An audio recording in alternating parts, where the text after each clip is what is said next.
Hello, all of you lovely, amazing, gorgeous, beautiful people, and welcome back to the Too Busy Being Worthy podcast, where we talk about conscious living and mindfulness while we share our active journeys in creating a safe emotional home within and doing so living in our most authentic expressions. Now, let us all take a moment to stop and embrace ourselves as we here embrace all of you. I hope that whatever stressors, worries that you have in life, things that you might be down in the dumps about, or things that might have caused you to feel disconnected and out of sync with yourself, that you can watch this and garner something of value that can allow you to sync back up. And we just want to create a safe space for you all to really feel like you can garner the tools to express yourselves in your everyday life and just allow this to be a moment where you can really sit with yourself, think, reflect, and come to some sort of enlightenment in your life. And we are leaving all of that just anguish and pent up energy at the door because here we are too busy being worthy. My name is Garrett. And I am Anna. We're back. After a while. We have not been together in like 4 weeks now. Like, Has it been that long? I think it has. That's crazy that it has been that long. I feel like the holidays do that around this time of year. I feel like with like travel, like people are like visiting. I feel like things just get like crazier, like in a good way. Like it's stuff you're excited about. But I feel like there's always like more to do this time of year. And then I feel like I'm like, what happened? Like the fact that it's like December, everything just flies over you. Well, the fact that it's also December right now, like I feel like Thanksgiving happened so much later this year that when December rolled around, like a day later, it felt like I literally was in denial. Like, and I'm still fully in denial, even though Christmas is what, like a week away, like a week and a half away. Like December really did fly by because even now, like personally, I've been in the holiday spirit because like I've like been around. I live in the holiday spirit. Seen people say or have heard people say Happy Holidays whenever I Christmas, go in and out of places, whatever. And like even here now, get into the decorations first of all. I look at all of this, like, oh, this has just filled me with the spirit. However, I really haven't been listening to Christmas music at all, and I feel like for me, I don't compute that it's Christmas time until like I hear Christmas songs. Until I hear Mariah Carey, is it even Christmas? Exactly. But see, the thing for me is I'm so used to hearing Christmas music all the time, like just like when it's out of my control. That all the time? What do you mean all the time? Like just one thing about Miss Nanette Farrell, my mom, shout out to Nanette. She will start playing Christmas music at the start of October. Like October 1st, baby. You're lying. She's like, it's time. Everything. The whole playlist. And I will hear those same 10 songs, baby. And y'all know whatever the 10 most popular Christmas songs are for you, and I feel like y'all know what they are. It's them. And they're on shuffle all the freaking time.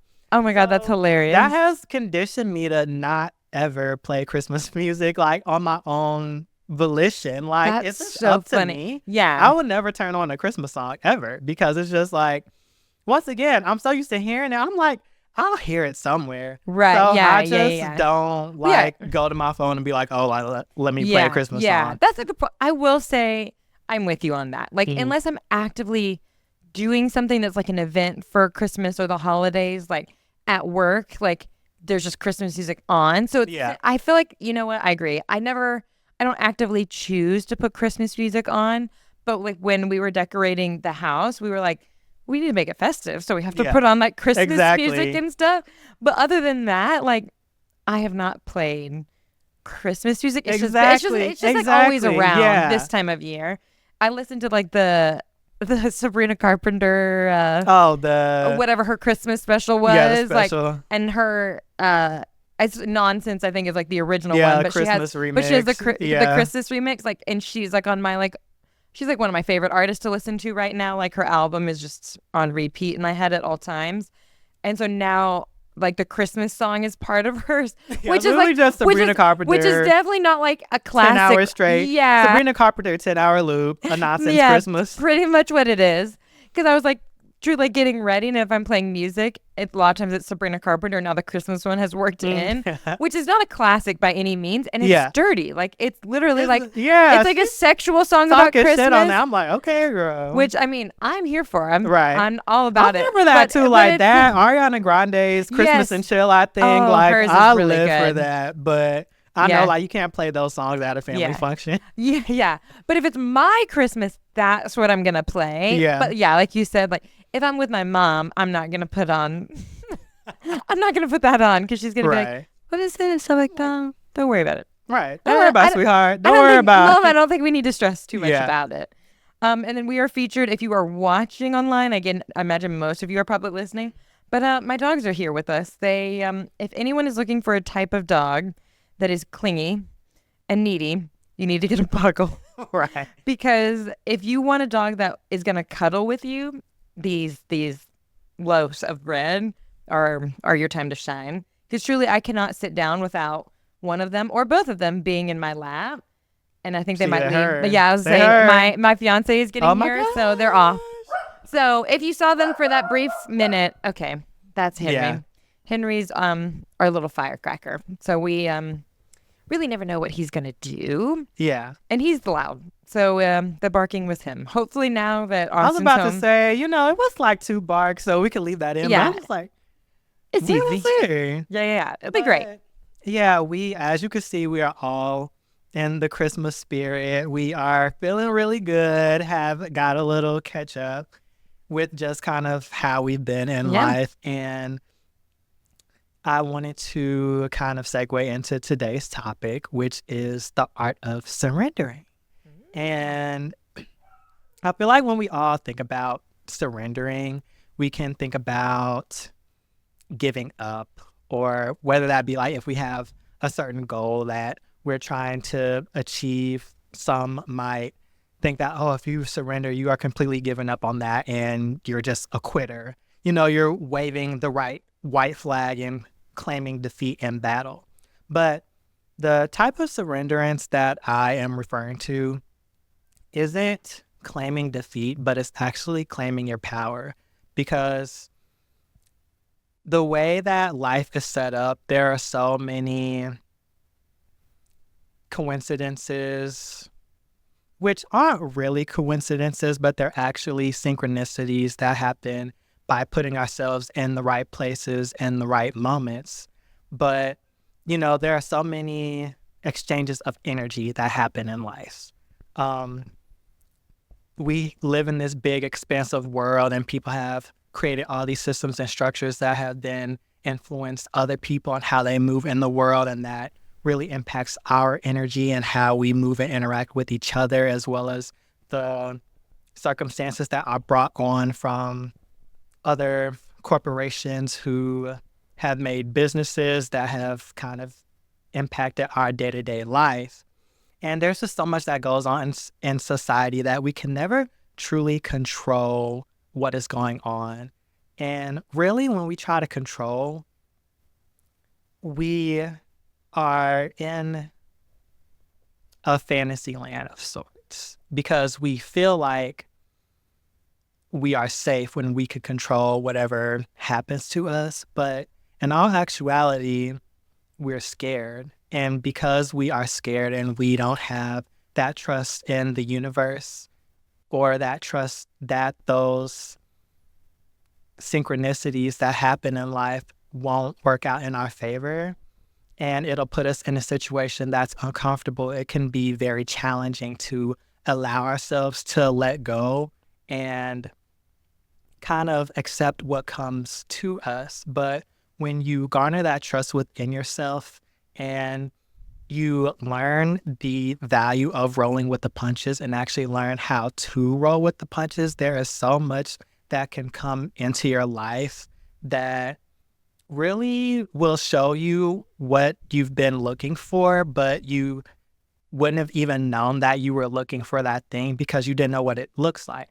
All we know is that we want to have a certain feeling, and because we might have been indoctrinated with certain beliefs from our caregivers based on the limitations that they've experienced in their life, we feel like we have to go about things a certain way. But we live in such an abundant, expansive world that there are so many different ways that we can attract things into our lives. And, just understanding the laws of the universe, we can attract what it is that we desire to experience, but let go of the how.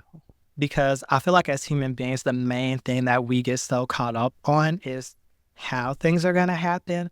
But when you spend so much time figuring out the how, that is a blockage. That is something that is resisting.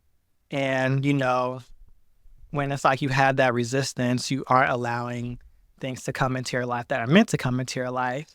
But, when you have a desire and have non-resistance, then that will allow you to get to your desired outcome. So learning how to be open-minded and let certain instances play out and just explore your options. Like, I am a strong believer in keeping your options open as a person. And in order to keep those options open, you need to let go of the who, what, where, when, and why, but just have faith that what you believe will come to pass. And as long as you walk with that energy of the belief and knowing that you are capable of doing the things that you need to do whenever things arise, then you can do that. Because we might not know the how, but when that moment comes, you'll know. When you really do the investigative work and you dig, you will know what is meant to be, and then you can act on that. But it's all about having intention and just knowing when to act and knowing when to rest in life. Yeah. I love just everything you said, because I love going back to the very beginning of what you said. When you think about surrendering, it's exactly what you said. Don't think about it as quitting. Don't think about it as giving up. If you are constantly like you said, trying to control things, it's typically coming from a place of fear or insecurity or whatever that foundation might be. But think about surrendering as it's something that is not able to take your energy, and it's not something that's able to drain you. Do you know what I mean? Yeah. Because I feel like that is the biggest thing of I feel like we all have things sometimes in our day to day where we want to try to make things as simple and seamless as possible, which it's, I mean, as humans, that's how we're Yeah. designed. We're designed to choose the path of least resistance. That's Yeah. a normal human trait that we all have. Because when you think about it, to your point, yes, that is something that we naturally do. And I feel like there's a lot of times where, especially with hustle culture, there could be rhetoric of, oh, you got to get it in the mud and work. I do believe in hard work, but suffer or go through pain or struggle. And I'm not one who believes in the struggle bus. I believe, yes, in putting in the work and setting those intentions. But if it's something that you can eventually get a handle of and do easier and less seamless, then you can expand on said venture that you're on, and then you can actually open yourself up and your life up to do more things and be more expansive and grow as a person. Because I feel like ultimately that is the goal of us being here as humans, is just to learn as much as we can and experience life and go through all of the different fluctuations of emotions that we have as people, as well as just learn as many lessons about relationships, ourselves, and what we want for ourselves. And when we spend too much time fixated on going down a certain path and it is struggling, we're not allowing ourselves to grow as a person, because all we see is this one thing, and then as we're moving, we're hitting a brick wall. And when you're hitting a brick wall, you aren't growing. Yeah. So Yeah. It is that fine line, like kind of going back to what like I feel like we both were saying is like there's a difference between like hard work and like giving up. You know what I mean? Like, and it's something like hard work is just part of life. Like, life is just hard. But like, when we like work should also be a balance of like, yeah, it's going to take your time, energy, money sometimes, but it should be really like you're also working for like the bigger picture. You should have like the purpose and the intention, like you said, behind it, because it gets to a point where like when you're working towards like a goal or something, like it should in a way fill you up. It should give you that fulfillment. That way it's like, even though yes, it's quote unquote work, but you're doing it with a purpose and with like a bigger intention. Like in our office, what we always say is like, what is the heart and what is like the heart behind like what we're doing? You know what I mean? Because like when you work in an office with all these different moving parts that are all happening, but they're all moving and everyone has their own, you know, like role in what that is, but all these parts are working together. So if one part isn't like functioning as efficiently, then it makes someone else's life harder, and then it makes it less efficient. And then like the patients we take care of will then start to notice. So, I mean, obviously like I know it in the realm that I work in, but it's like when you are doing something with that purpose, with that intention, and you have the heart of like, I know why I'm doing this. I know what my long term is. Then it gives you that fulfillment. So instead of draining your energy, it actually gives you that fullness, and yeah, it provides you like that extra little push to be like, oh, I do want to work a little bit harder. I'm going to work a little bit longer. And it's like, yeah, again, it's that piece of you can't control everything, because in our office, like there's, I mean, 6 moving parts. Like I can't control what this person is doing, but I'm not going to be stressed because I trust my team and I know that they're doing everything that they can to try to make it as like effective and efficient. And if you're someone like, I feel like a lot of us, but it's me as well. Like I definitely have like OCD sort of tendencies, and I'm the person that it's like, I want to do it because I know that I can. You know, the group project where it's like, you know what, why don't you just let me do it? Like I was that person, which I'm sure if you hate doing work, I was your dream partner in college, because I would have been like, let me just do it for you, which is truly like, and you know what's crazy? I wish I would have had those people in my groups, but I always was in groups where nobody wanted to be the leader or do a lot of the work. Like whenever we would have whatever topic for a presentation delegated to us, I'll just be like, okay, so who wants to be the presenter? Who wants to do this or that? And everybody would just kind of drag their feet. So I would take the leadership role, not out of wanting to do all the work, but just because everybody else is just kind of like, if I'm not going to do it, we are going to fail. So it needs to get done. But that's where you need like... But shout out to Anna. I wish I had an Anna in my group, because, girl, we would have been on it. We would have been, honestly, we would have been so efficient. But it's like those little things where it's like you have to trust the people that you're around, which is, again, hard. But it's like if you're able to like trust the people that you're with, you can surrender of like, you know what? I know they're going to do what they need to do to like get this done. Or it's like, even with your friends, you know what I mean? Like, I feel like we've all had drama with friends where it's like someone says something, you heard the background of it, and it's like it made like your friends seem like they were talking bad about you. Like, I remember once me and my really good, like, or my best friend still to this day, but like my best friend from high school, there was like our friend group that we had, and one of the girls told my best friend like that I said something about her, like in a negative light. And, you know, understandably, she got upset with what she heard, because she was like, she's like, I can't believe you didn't defend me. Like, I'm upset that you kind of portrayed me in this light. And like, but it was also a conversation of like, when I sat down with her, I was like, that's not what I said. And like, I told her like the conversation of how it happened and exactly what I said. And just the girl that I was talking to twisted it to make it sound like I was talking shit about my friend.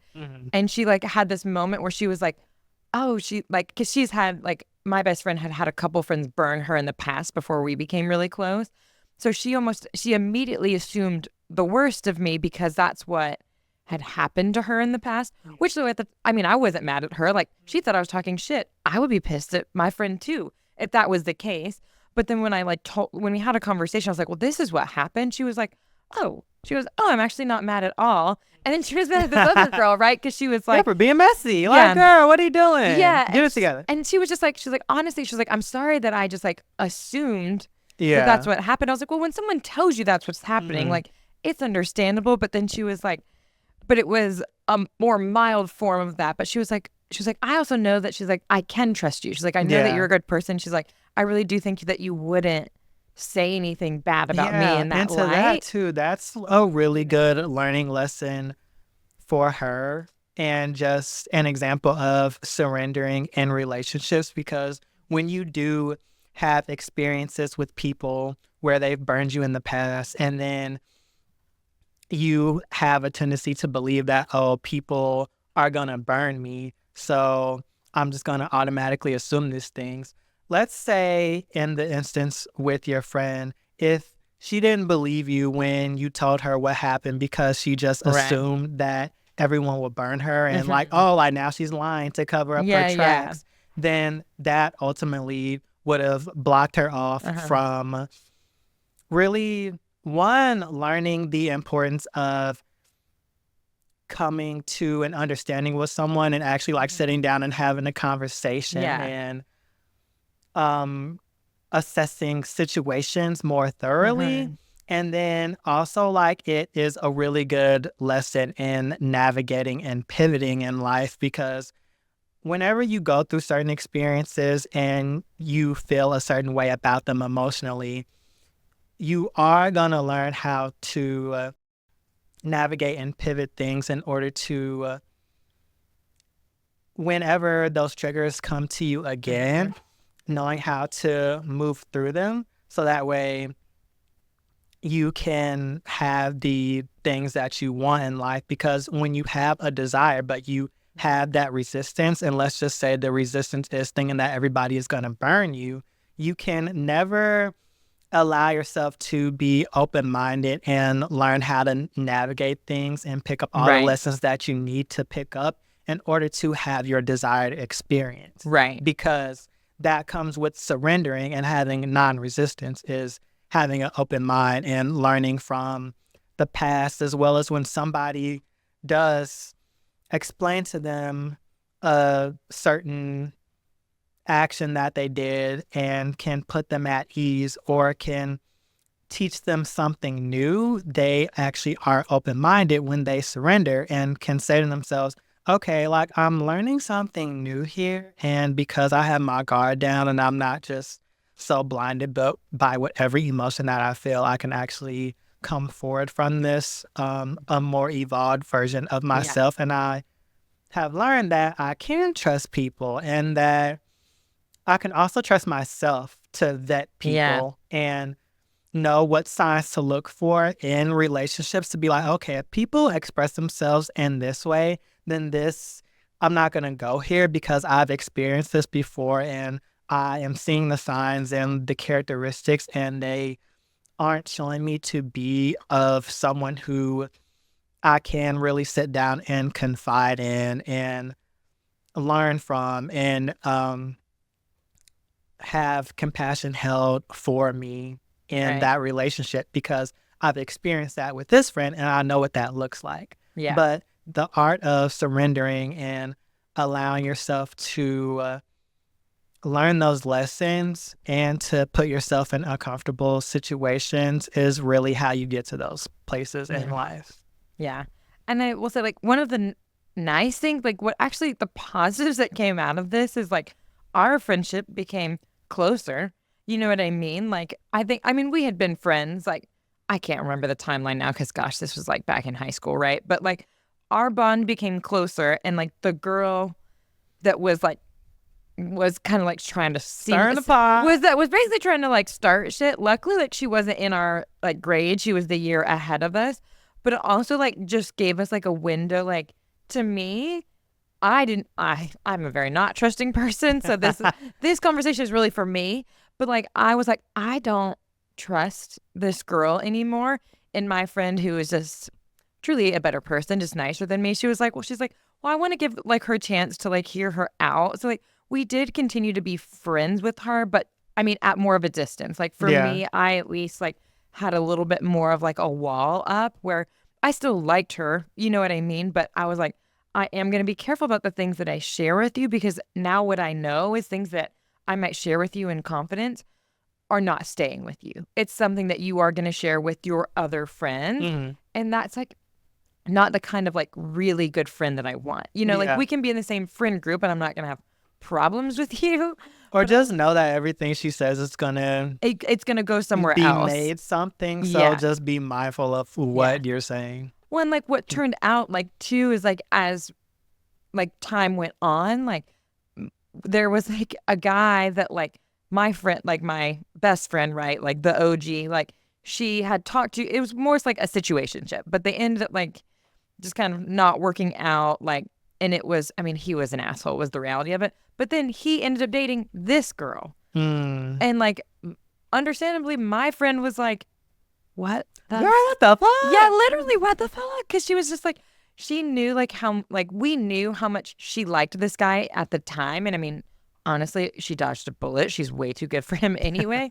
But it also just like, to me, just then shone that light of like, this girl is not a good person. Like, or at the time, she's not emotionally mature enough to like understand other people's emotions and how they're playing a role. I'm sure she has grown up obviously since then.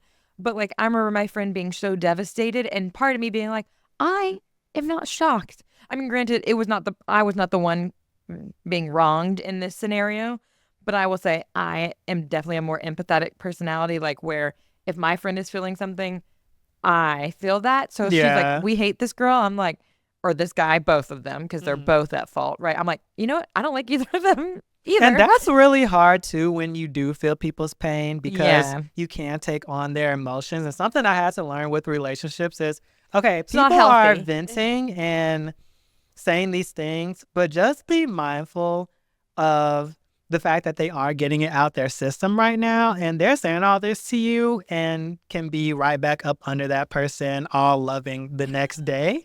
So just do not get super emotionally invested in what they're saying and feelings about the person who might have done something to them, but just be open to hearing them out and letting them express their emotions. But whenever a friend is confiding in you in that, I would recommend just more so be there for them emotionally and just kind of talk them through their emotions and maybe ask them how they want to handle the situation, instead of just saying like, oh, you should dump him, because she probably won't dump him. Oh my God. Yeah. Break up with your boyfriend button. That is always, yeah. If people ask me for advice, I will say I might not be the best person, because I am most likely going to jump to, I think you should break up with your boyfriend. So, but again, it's like, it's everything he said. Like, yeah, I think if you're naturally an empathetic person, just tread lightly in those situations, because when you get emotionally invested, you can get too attached to the situation, and it can put like blinders on for like the reality sometimes of what's going on. And it's also like, then if it doesn't go the way you want, or like if your friend like gets back together or starts to become friends with this person again, or whatever it might be, like you don't want to get upset with your friend for doing that. So yeah, make sure you put some distance, surrender, like be there for your friend, but then put a little bit of like the distance, surrender, like, let her go through her process, and take your everything will work out the way it's meant to work out. You'll learn that lesson of, like kind of being removed and just being able to hold that solace for someone, but not necessarily like being like too involved in it.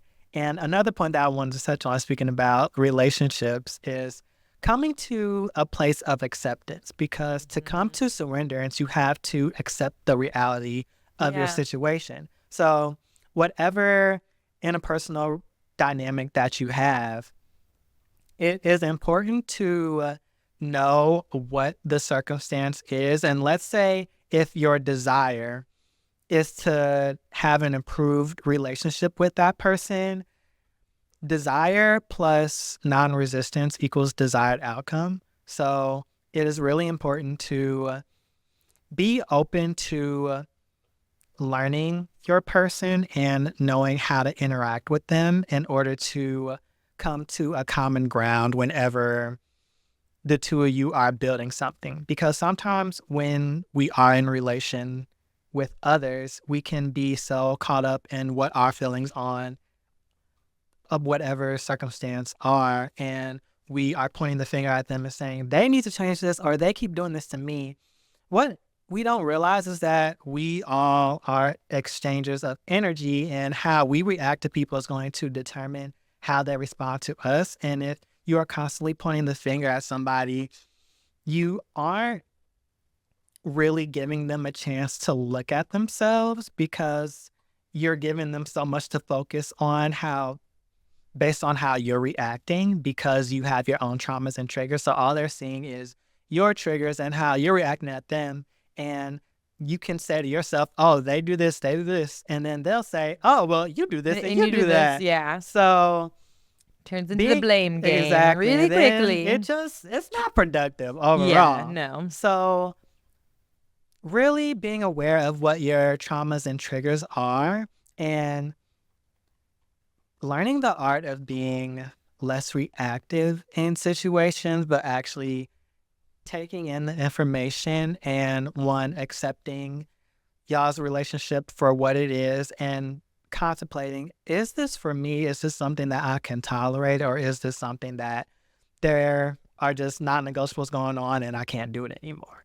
And then once you move that past that decision, then let's say if you decide, okay, my desire is to improve this relationship, really just work on those things that trigger you, and kind of allow your person who you're in relation with to see themselves by not being as reactive. Because if you can just like subtly point things out to them whenever they say something to you, or you can just find a way to interact with them, whatever that way may be, because it's all different for everyone. But if you can just find a way to interact with them that can show them how much that you've worked on yourself and how much you are a solace for them, when you can learn how to become a place of solace, then it can allow people to see themselves, and then they can realize how what they do impacts you. And then if they respect you enough, then they will follow suit. But it's all about coming to that point of surrenderance and acceptance, and kind of knowing how to navigate that. So really mastering the art of accepting what your reality is, and then deciding from that point, how am I going to move forward, is what is the first step in bringing you closer to having the desired feelings and experience in life that you want. Yeah. Honestly, I think surrendering is one thing, because I honestly think if you can let go, that is like that weight that gets lifted on you. But the acceptance piece, I think that is more, that's a mindset. You know what I mean? So I think that can definitely be sometimes the more like, I hate saying challenging, but something that's going to take more work and more energy to get into, because I feel like when it comes to like acceptance, that is like that's Henry, sorry. Not accepting. He says he is not accepting. We're working on it. But I feel like accepting is one of those things where it's never like a destination where you're like, boom, I'm just accepting everything. It's so easy. Everything's just going to roll off me. Like, not going to be a big deal. Like, I feel like acceptance is like a journey like that, where you're never really reaching like a destination where you're like, ta-da, I've arrived. Like how you walk is like the art of acceptance. Like, I am accepting things. Exactly. It is the climb. Oh God, yeah. A very strenuous climb. Yeah. But it's one of those things where I think that, sorry, I'm trying to move the cord around. That can be one of the hard parts, where it's continuous. It's not something where you just arrive at the point. I mean, with certain things, yeah, there's definitely like a moment when you can fully like accept like certain things that your brain is trying to process in that sense. But like, I think with a lot of day-to-day stuff, it's a continuous process where like it's a mindset. You have to choose and decide that mindset every day, because I think when some days are more stressful or more bad, that it can be so much easier to not have a positive mindset, to not be accepting, to not want to surrender those emotions. And I think if you can choose that on those hard days, that is what makes you like so much like stronger. You know what I Yeah. mean? And that's how you build that momentum. Because if you like, it's easy to do it on an easy day, right? When everything's going Yeah, your for way, sure. like, and things Everything's easy on the easy days. When you're right. feeling good, when there aren't any Yeah. challenges, yeah, like you can do everything that you might have learned from watching us spew out the things that we are telling you guys. And Right. if you find it of value, it's easy to do all of these things Yeah. on the days where you're feeling good. But the days that are challenging are the days where showing up and implementing those things actually counts the most. That's when you really need 100%. to come through for Yeah. yourself. And that's when you actually learn the art of applying whatever thing that you want to apply in your life. Like that's when you truly have it down packed and can give you more confidence, is when you do it on the days that you don't feel like doing it. And that really is the ultimate test of self-trust, is being able to implement those things in those hard moments. So yeah, definitely I think that's huge. resonate with that for sure. That's a good one. Love it. Yay. So yeah, I guess I don't have any other big points. Do you? I know. I guess no, that is all we kind of have for you guys today. Thank you for joining us. If you've joined us for the first time, and if you are watching this again, I'm glad that you joined us again and you love talking to us, because we love talking to y'all. So just having this bond, even though I can't see y'all, I can feel y'all. I feel who needs to hear this, and know that I'm energy's just out there. connected and resonant. And that's what motivates me to do this every day, is, you know, surrendering to my natural affinity, which is just trying to spread light to others and serve. And it fills me up every time that I sit in this chair and talk to you all. So I hope that you all feel that. And yeah, I just love the exchange of energy we got going on here. So love it. Yeah. Well, happy Tuesday, or whatever day you're listening. I know whatever day. I honestly don't know, because it has been a minute. But yeah, true. we're filming this on Tuesday, so just know today is Yeah. Tuesday when this is Yeah, filmed. whenever this is happening. If you are watching on YouTube, make sure that you like, comment, and subscribe, and share the video, because who knows who in your life needs to hear this, and it can maybe be of great value to them. And if you are listening on Apple Podcasts or Spotify, make sure that you rate us, download, and all the things. And we love y'all so much. Thank you for joining us. Love and you. Take care. Goodbye.